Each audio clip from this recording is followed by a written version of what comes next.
puissante, majestueuse, hors norme.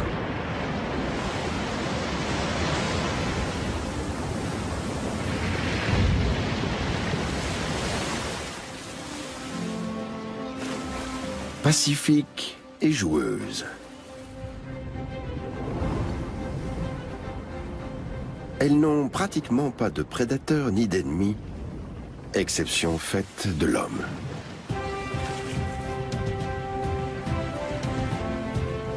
Leur chair est très prisée dans certains pays. Elles ont été chassées pour produire corsets, parfums et toutes sortes de produits lucratifs. Et elles continuent de l'être. Une véritable industrie synonyme de pouvoir et de richesse pour l'homme. À une époque, leur huile éclairait le monde entier et faisait tourner la roue du progrès.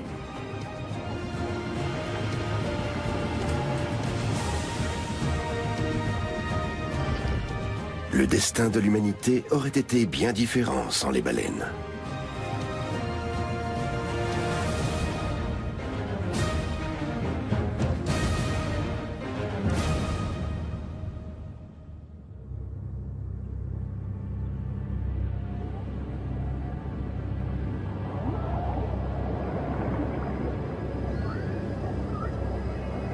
Après plusieurs millénaires de coexistence, un nouveau chapitre s'ouvre dans l'histoire commune des baleines et de l'homme. Désormais, on préfère observer les grands mammifères marins plutôt que de les chasser. Les photographier au lieu de les harponner. Le contact s'est pacifié.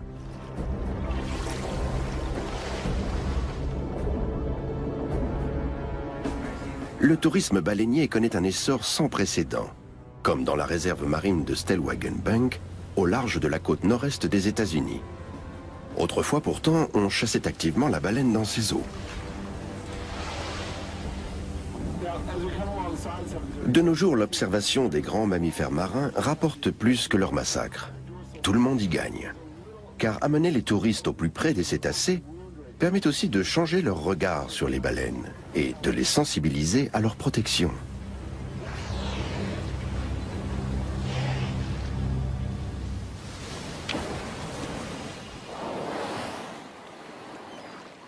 Les premières représentations de baleines datent de plus de 3000 ans. Il s'agit de motifs gravés dans une défense de morse découverte tout récemment et qui évoquent la vie quotidienne des habitants des côtes arctiques. 4 hommes traquent une baleine à bord d'une embarcation.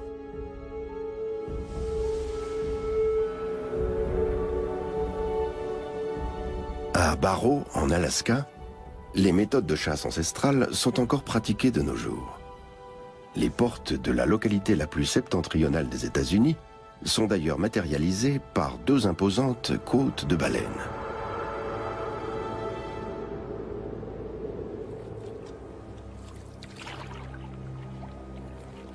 Les Esquimaux Inupiat chassent la baleine depuis des temps immémoriaux.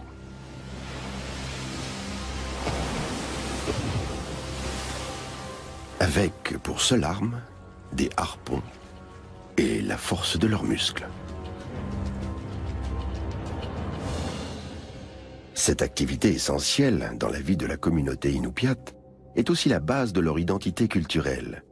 Elle perdure sous cette forme, malgré les progrès de la technologie et de la motorisation. La longue nuit polaire est finie, et les 4000 habitants de Barrow semblent revivre. Chacun fait à sa façon cette mobilité retrouvée.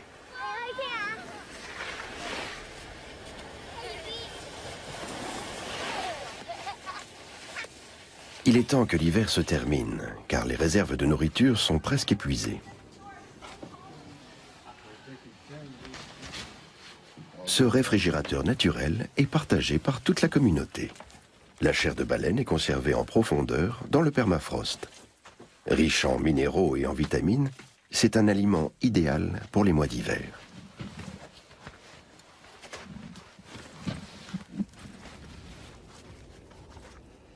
Les fanons de baleine sont également récupérés. Ces lames de cornes flexibles sont utilisées aujourd'hui par les artisans sculpteurs de barreaux. Mais il fut un temps où les fanons étaient encore plus recherchés que l'huile ou la chair des cétacés.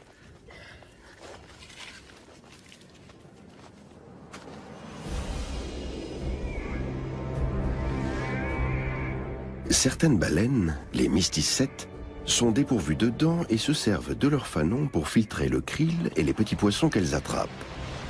Avec leur gueule gigantesque, elles absorbent d'énormes quantités d'eau. Les fanons retiennent ces proies minuscules que la baleine peut ensuite avaler sans les mâcher.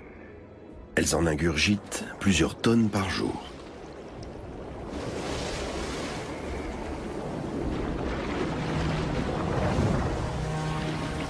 Légers et souples, les fanons ont une consistance très intéressante.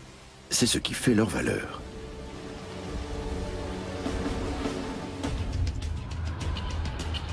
Mais la chasse aux fanons est une activité dangereuse. Car c'est la baleine boréale, ou baleine du Groenland, qui fournit les plus longs spécimens. Comme son nom l'indique, elle vit dans les eaux froides du Grand Nord. Les fanons sont grattés et polis directement à bord du baleinier. Ils sont dotés d'une élasticité étonnante, ce qui en fait un matériau idéal pour les parapluies et les dessous. Les baleines de corset faisaient une taille de guêpe aux dames de la haute société. La reine Élisabeth Ier avait bien saisi l'importance économique du secteur baleinier.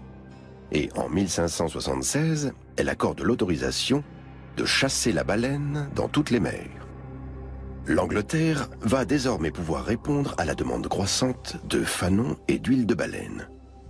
Les galions de Sa Majesté mettent le cap au nord et s'aventurent jusqu'en Arctique, au large du Groenland et du Spitzberg. Les baleines sont harponnées lorsqu'elles remontent à la surface, depuis de simples canaux. Cette technique restera pratiquement inchangée jusqu'au XIXe siècle. Les harpons de l'époque nous livrent d'ailleurs d'étonnants secrets sur l'âge des cétacés. Pour en savoir plus, nous retournons en Alaska, à la station biologique de Barrow.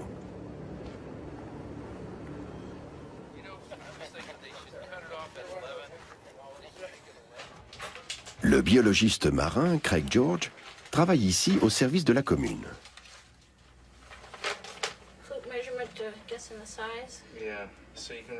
Il étudie la population des baleines boréales et leur longévité.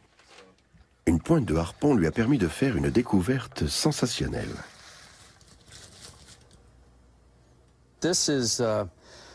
Voici une pointe en pierre qu'on a retrouvée dans une baleine boréale.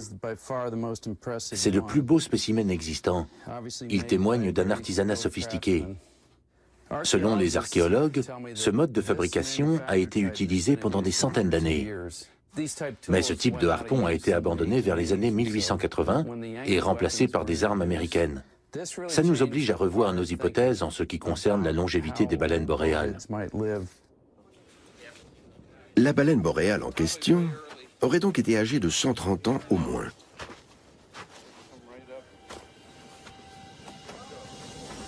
Craig George cherche à confirmer son hypothèse. D'autres méthodes permettent de déterminer l'âge des baleines. Par exemple, l'examen de la structure de leurs yeux. Pour cela, il accompagne des chasseurs au bord de la banquise.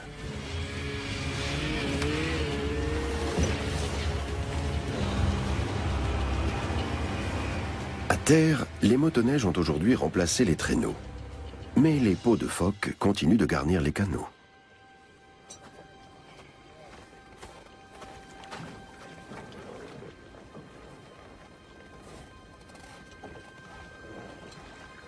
L'attente peut commencer par moins 20 degrés.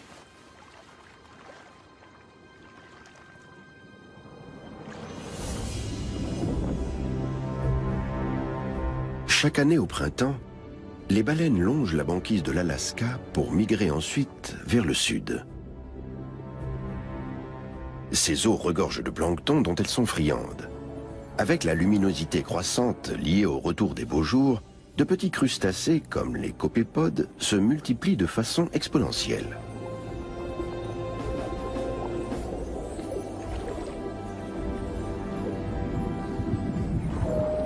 Les baleines sont également présentes un peu plus au sud, au large de la côte atlantique américaine.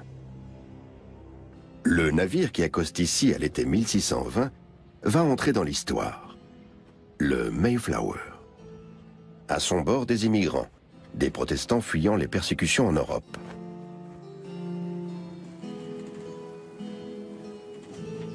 Il crée la colonie de Plymouth, en Nouvelle-Angleterre. Un musée en plein air retrace leur épopée. John y joue le rôle de l'un de ses pères pèlerins.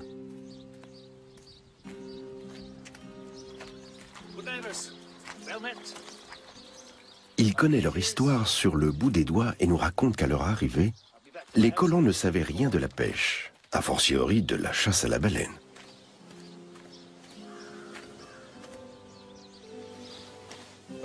Je me souviens très bien. Nous approchions de la côte à bord du Mayflower, quand une énorme baleine s'est approchée du navire à portée de mousquet. Quelques-uns ont tenté de l'atteindre d'un coup de feu, mais l'animal s'est contenté de souffler avant de s'éloigner. Les marins nous ont dit que nous pourrions vendre à bon prix l'huile et les os des baleines, et qu'elles étaient fort nombreuses dans les parages. Dans un premier temps, les nouveaux arrivants s'approchent prudemment des baleines échouées, qui leur étaient sans doute familières lorsqu'ils étaient encore en Europe. C'est en 1712 que les colons tuent leur premier cachalot, un carnassier muni non pas de fanons, mais de dents redoutables.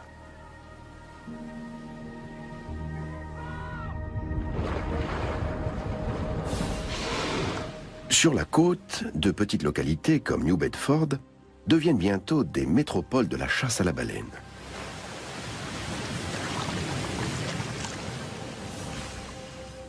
L'huile de baleine rapporte gros, et bien des pèlerins deviennent rapidement des entrepreneurs. C'est le cas de William Roach, un millionnaire de New Bedford.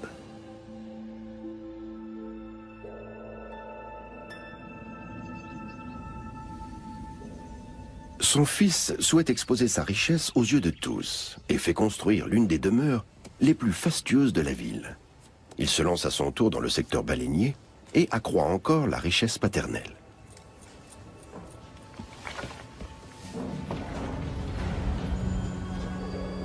Celle-ci est soigneusement conservée dans une luxueuse chambre forte.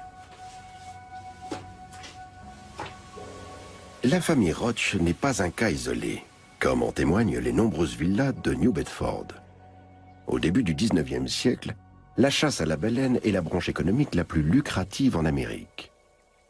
C'est un chapitre de l'histoire économique qui s'écrit, mais aussi une page de la littérature, lorsque le jeune Herman Melville s'engage sur un baleinier à New Bedford. Son expérience va nourrir son célèbre roman Moby Dick. Comme tous les marins, Melville sollicite la bénédiction de Dieu avant d'appareiller.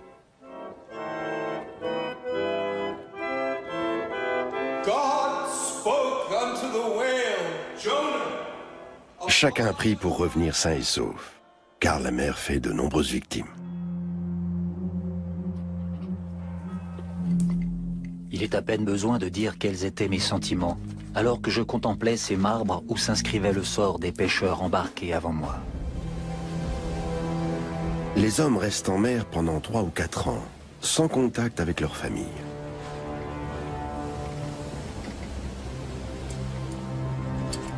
Une fois à proximité des baleines, le harponneur prépare son arme.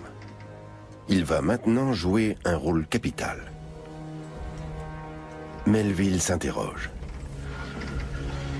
Comment se fait-il que nous, baleiniers d'Amérique, nous surpassions à présent en nombre la totalité des autres baleiniers du monde?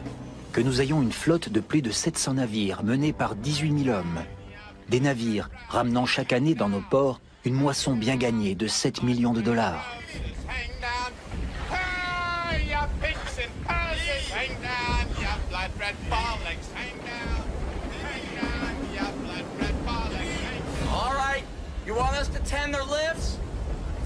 Que signifie tout cela, sinon la puissance inhérente à la pêche à la baleine?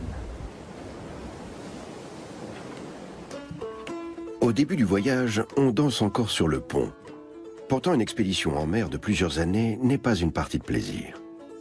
Les hommes sont entassés dans une chaleur et une puanteur insoutenables.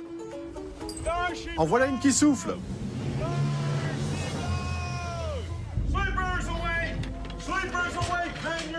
Une fois encore, l'équipage est mobilisé.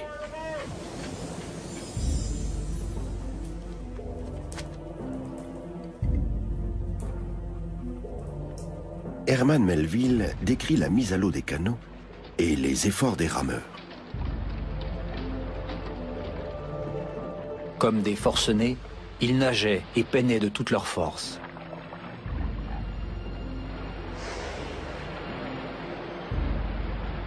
Jusqu'à ce que le cri attendu jaillit. Debout, pique!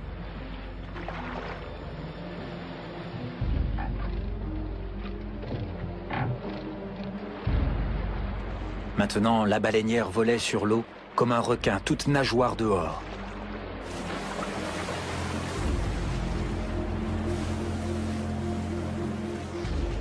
Par chance, Melville ne connaît pas ce triste sort. La pelle utilisée pour le dépeçage de la baleine est du meilleur acier. On la maintient toujours parfaitement aiguisée et en cours de travail, on l'affûte de temps à autre comme un rasoir. Comme le lard enveloppe la baleine à la manière dont l'écorce recouvre une orange, on la pèle souvent en spirale, comme on épluche ce fruit. Le lard de la baleine est transformé en huile dans de grandes cuves installées sur le pont. Les restes de graisse servent à alimenter le feu. Le navire ne regagne son port d'attache qu'après avoir rempli tous ses fûts, une cargaison de 100 à 300 tonnes. New Bedford sert de port de transbordement. Une partie des tonneaux partent vers d'autres destinations. Le reste alimente l'industrie locale. La manufacture de bougies Rodman, par exemple. L'huile de cachalot, également appelée spermacétie, est particulièrement prisée. Un mâle adulte en stocke jusqu'à 2 tonnes dans son crâne.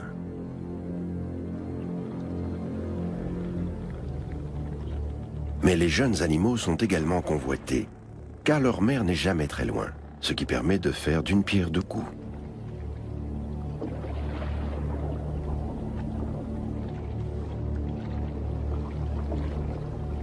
Les géants des océans vivent en groupes familiaux et nagent souvent juste à la surface pour économiser leurs forces.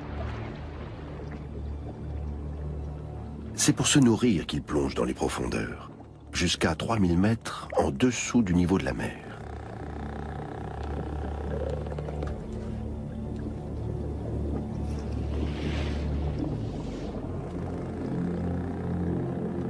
Dans ce royaume où l'obscurité règne en maître, vit le calmar géant, l'un des plus grands céphalopodes. Le cachalot émet des ultrasons pour repérer sa proie.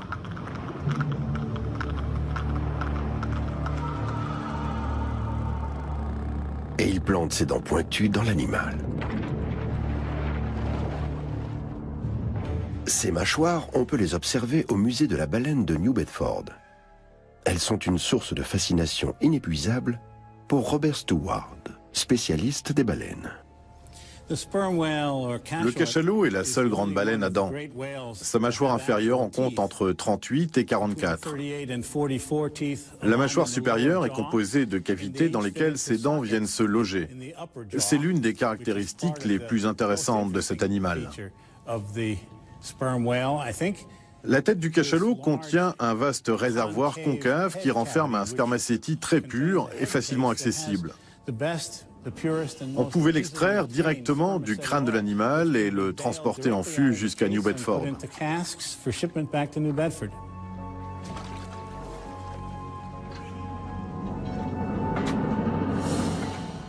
Le spermacétie ne fond qu'à une température très élevée et peut donc servir à graisser les machines. Dans les lampes, il se consume sans produire de suie ni dégager d'odeur désagréable. Il permet également de fabriquer des crèmes et des pâtes pour entretenir les cuirs ou imperméabiliser les chaussures. Sans oublier du savon ou encore de l'huile fine pour les machines à coudre.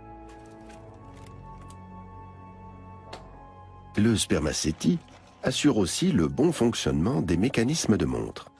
Plus tard, il est utilisé comme additif par la toute jeune industrie automobile.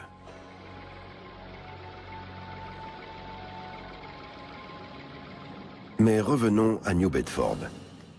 Ici, on est particulièrement fier des bougies à base de spermacétie.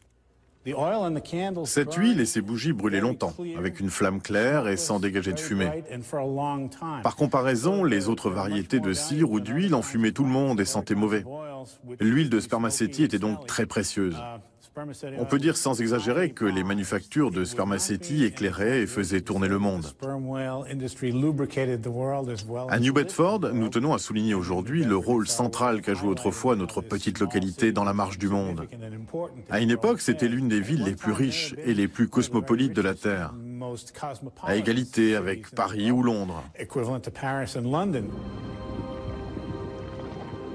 On ignore encore dans quel but précis le cachalot produit ce spermacétie. Il se peut qu'il l'aide à plonger. Pour en savoir plus, nous nous rendons au musée marin de Stralsund, dans le nord de l'Allemagne. On peut y admirer un cachalot en plein combat avec une pieuvre géante. Harald Benke est le directeur de l'établissement. Le museau du cachalot est le plus grand du règne animal. Il ne lui sert pas à sentir, mais à plonger. C'est dans la partie supérieure de ce museau qu'est stocké près d'1,5 tonne de spermacétie. D'extérieur, il ressemble à une huile quelconque, mais il a une caractéristique particulière. Lorsqu'il se refroidit, sa densité augmente. Cette petite fiole qui contient du spermacétie représente le cachalot. Voyons ce qui se passe dans l'eau froide. La fiole reste près de la surface de l'eau, comme le cachalot. Le museau de l'animal se refroidit au contact de l'eau froide et le spermacétie s'alourdit, ce qui permet au cachalot de plonger. Vous allez voir ce qui se produit avec cette bouteille.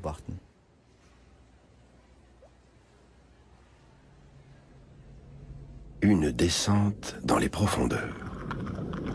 La technique de chasse du cachalot est mal connue, mais elle ressemble peut-être à ceci.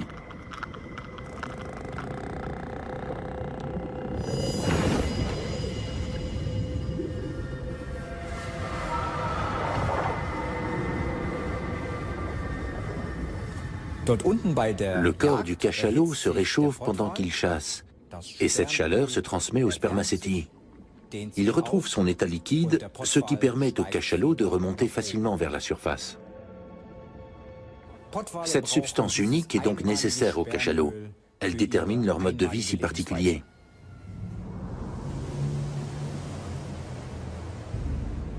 L'huile de baleine est un moteur de l'économie. Les flottes baleinières ne cessent de grandir, tout comme les profits. Cet essor stimule la construction navale et crée de nouveaux emplois. C'est l'âge d'or des chantiers navals. En certaines périodes, jusqu'à 550 baleiniers quittent le port de New Bedford pour les 4 coins du monde.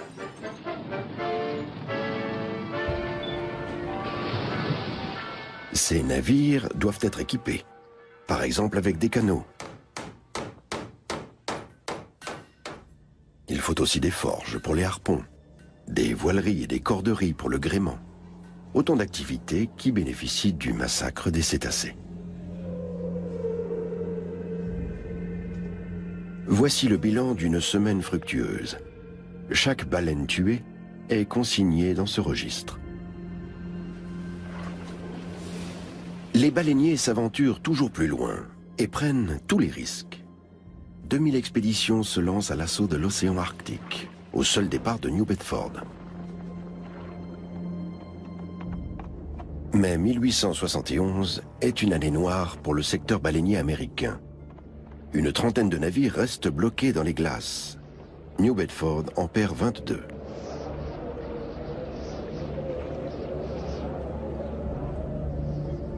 Le déclin de la petite ville s'amorce lentement.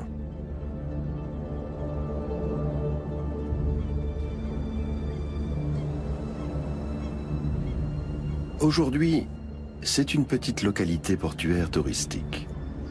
Mais Moby Dick et ses congénères y restent omniprésents.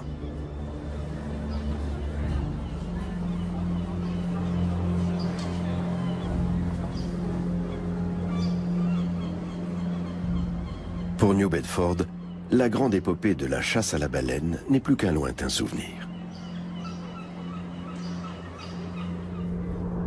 En Alaska, en revanche, c'est toujours une réalité. Au bord de la banquise, l'attente des Inupiats se poursuit. Pour les aînés comme Walter Hackpick, une baleine est considérée comme un cadeau.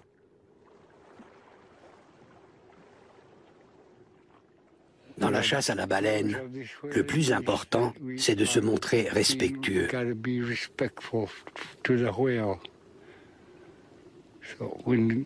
Avant de partir, nous commençons par prier et demander assistance, afin que la baleine se donne à nous volontairement, pour le bien de la communauté de Barrow.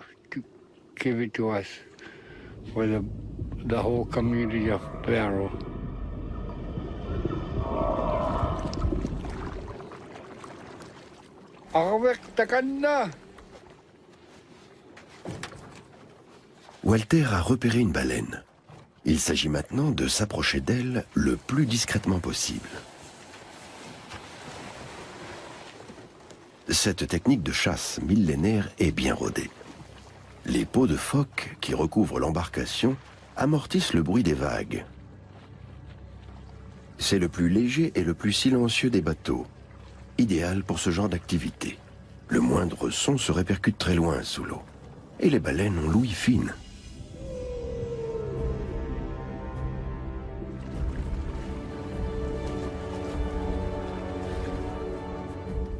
La baleine boréale est la seule à se risquer aussi loin dans les glaces. Si elle s'enfuit, les chasseurs n'ont aucune chance de la rattraper. Il n'est pas rare qu'ils rentrent bredouilles de ce genre d'expédition.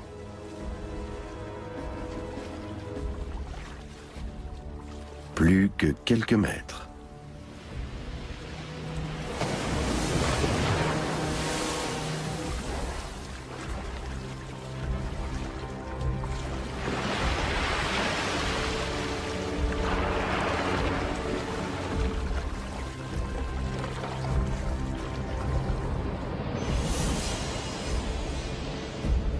En 1868, le Norvégien Sven Foyn met au point le harpon explosif.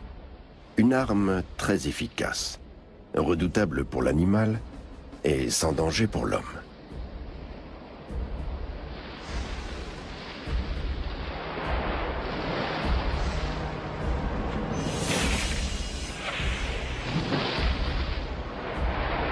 La pointe du harpon explose une fois plantée dans le corps de la baleine.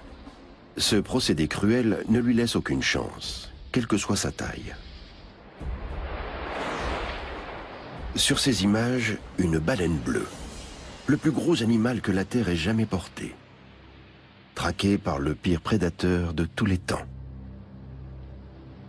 Au début du XXe siècle, les pays industriels s'intéressent plus que jamais à l'huile de baleine. Désormais, celle-ci entre également dans la composition de produits pharmaceutiques et cosmétiques.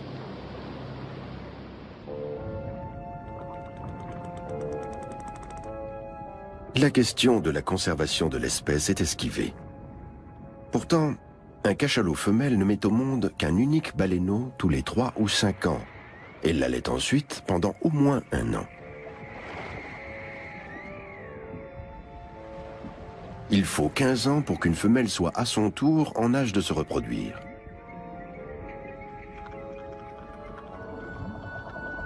Une Une espèce qui se perpétue aussi lentement est particulièrement vulnérable.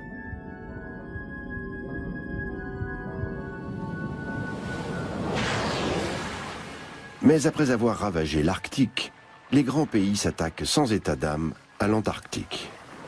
Au début du XXe siècle, l'océan austral regorge de cétacés. Parmi eux, des colosses de 130 tonnes qui fendent les eaux glaciales, les baleines bleues.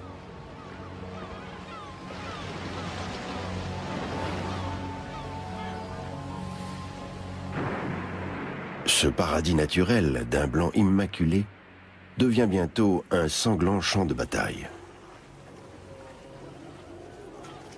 Les grandes nations baleinières, notamment la Norvège et le Royaume-Uni, installent des bases permanentes à terre. Les abattoirs tournent à plein régime et le stock de cétacés paraît inépuisable. Un chapitre particulièrement sombre de l'histoire des baleines.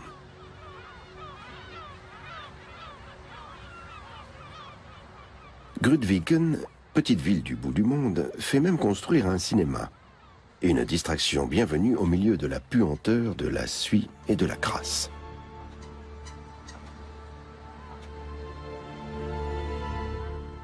Entre 1910 et 1965, 1 400 000 baleines sont transformées ici. Des treuils motorisés permettent de positionner les cadavres sur une vaste plateforme de découpe. Ils sont ensuite dégraissés et dépecés. L'huile de baleine est plus demandée que jamais. À la veille de la Première Guerre mondiale, elle est transformée en glycérine pour fabriquer des explosifs.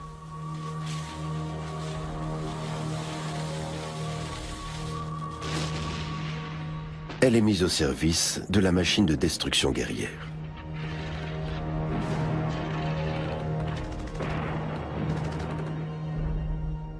Parallèlement, le secteur de la beauté s'empare également de l'huile de baleine.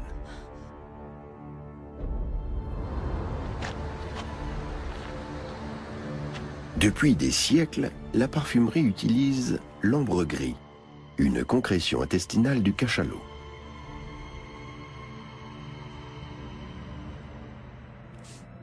Des senteurs haut de gamme venues tout droit de l'intestin des cétacés.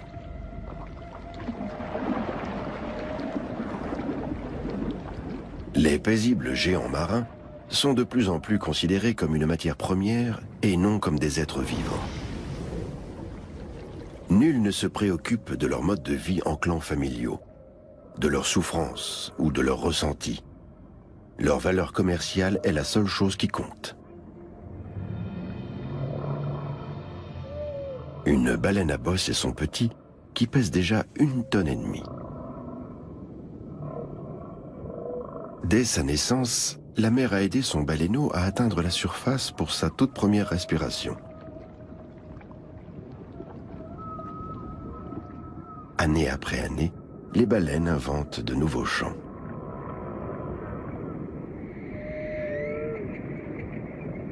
Pour traquer les poissons, elles travaillent en équipe. Elles produisent des bulles d'air formant une sorte de filet qui enveloppe les bancs de poissons pour les piéger.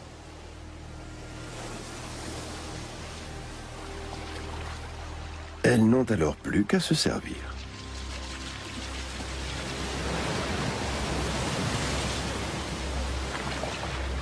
Dans les années 30, personne ne s'intéresse encore au comportement fascinant des baleines. La chasse à grande échelle se poursuit. Nous sommes dans le port de Hambourg, en septembre 1936. Le navire-usine allemand Jan Wellem appareille pour sa première expédition dans l'Antarctique avec 250 hommes à bord.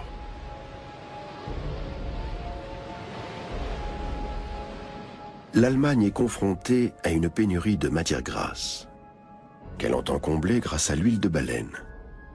Il s'agit de constituer des réserves pour soutenir la politique d'agression prévue par Hitler. Cette première grande campagne de chasse se solde par 920 baleines tuées, soit plus de 10 000 tonnes d'huile. Une partie finit sur le pain des Allemands sous forme de margarine.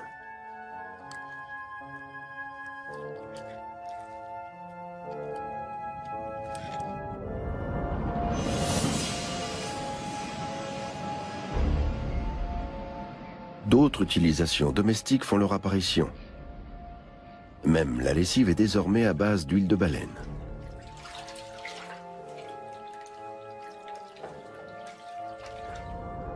La Deuxième Guerre mondiale amène un bref répit, tandis que les grandes puissances s'affrontent sur les océans.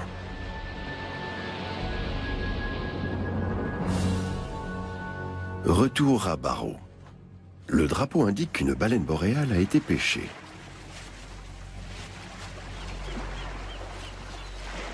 Toute la communauté se rassemble au bord de la banquise.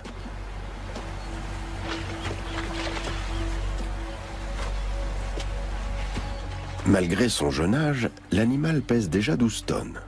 Pour le déplacer, pas question d'utiliser le moindre engin motorisé. Tout se fait à l'aide d'une poulie et à la force des muscles.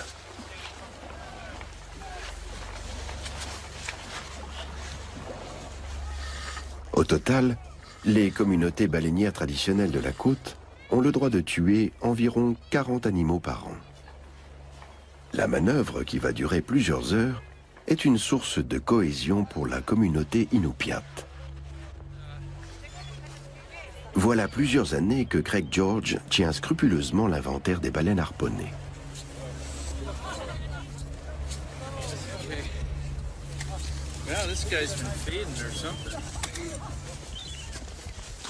Il prélève des échantillons de sang et de tissu afin d'en savoir plus sur la filiation de l'animal et sur les clans familiaux formés par les baleines boréales. Le biologiste s'intéresse aussi à l'œil du cétacé pour tester une méthode censée déterminer l'âge des baleines. Il pourra ensuite l'appliquer à des animaux plus âgés.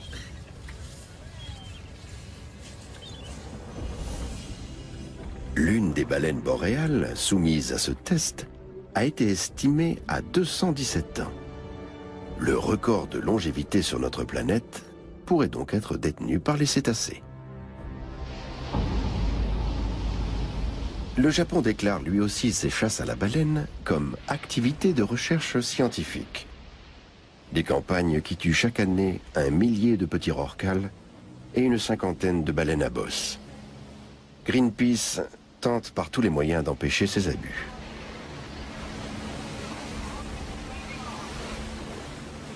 Le pays invoque sa tradition ancestrale de chasse à la baleine. Cependant, les techniques de pointe qu'il emploie n'ont plus rien à voir avec la tradition évoquée.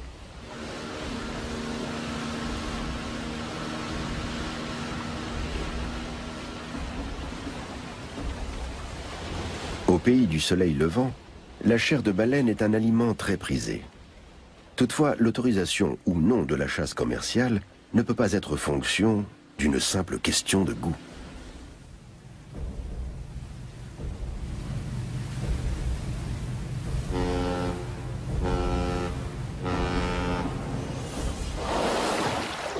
Dans les eaux de la réserve de Stellwagen Bank, on a opté pour une autre solution. Ici, la recherche sur les cétacés va de pair avec le tourisme baleinier. Mason Weinreich dirige le centre des baleines de la Nouvelle-Angleterre à Gloucester. Il peut les désigner par leur nom, mais aussi décrire leurs habitudes et leurs particularités aux touristes qu'il embarque à son bord.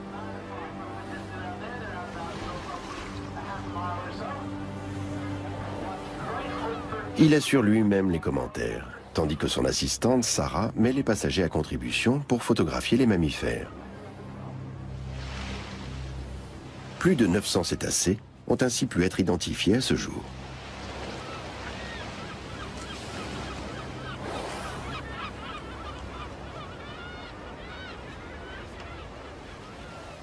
Chaque baleine à bosse présente une marque unique sur la nageoire caudale, qui permet de l'identifier à la façon d'une empreinte digitale. Mason Weinreich se bat depuis des années pour la protection des cétacés et a déjà obtenu quelques succès notoires. Nos recherches ont déjà porté leurs fruits.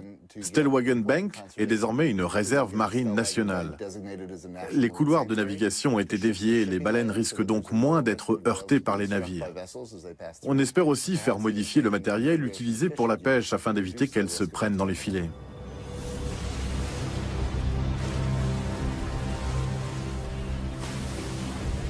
Aujourd'hui, la plupart des pays du monde ont renoncé à chasser les grands cétacés.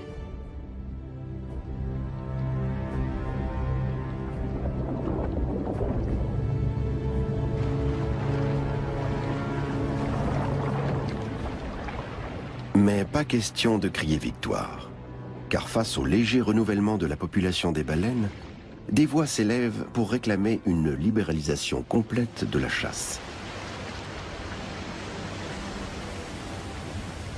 Et qu'en est-il des baleines boréales, espèces en voie de disparition? Craig George dresse le bilan de plusieurs années d'observation. Quand nous avons commencé à les recenser, elles étaient environ 4000. 10 ans plus tard, on en dénombrait à peu près 6000. Et aujourd'hui, on est entre 11 et 12 000. Mais les chasseurs locaux vous diront que beaucoup de baleines échappent aux observateurs, par exemple en nageant sous la glace. On s'en doutait dans une certaine mesure, mais il s'avère que des milliers d'animaux échappent à notre comptabilisation.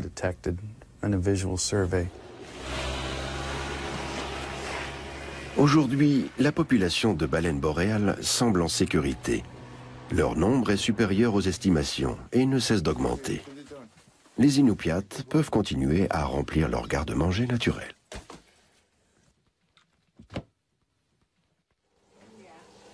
C'est l'heure du traditionnel repas pris en commun. Au menu, chair de baleine sous toutes ses formes, agrémentée d'une sauce à base de graisse de morse. Ce drapeau visible de loin invite les habitants aux festivités. Toute la communauté de Barrow se retrouve autour d'une même table. Selon les croyances inupiates, c'est une façon de favoriser le retour des baleines l'an prochain.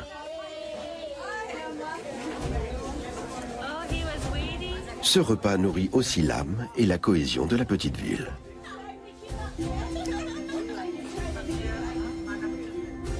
Puiser des forces dans les traditions pour mieux résister à l'omniprésence de la culture américaine.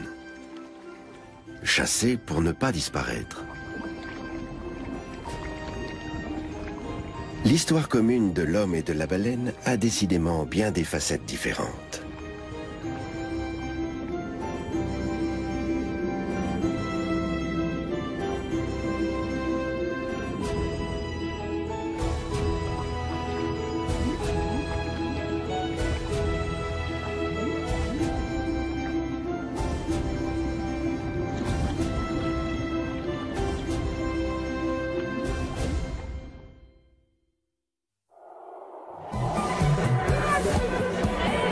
Ah, ce mal qui nous accable.